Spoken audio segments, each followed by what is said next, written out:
Tapos, ngayon lang ako nakakita ng papaya na isa lang yung buto. Nag-iisang buto.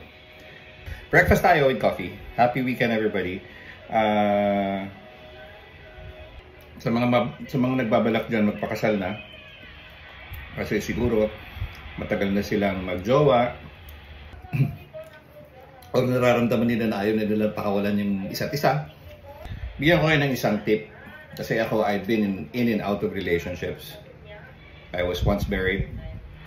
I'm not saying everything is okay. Everything's perfect.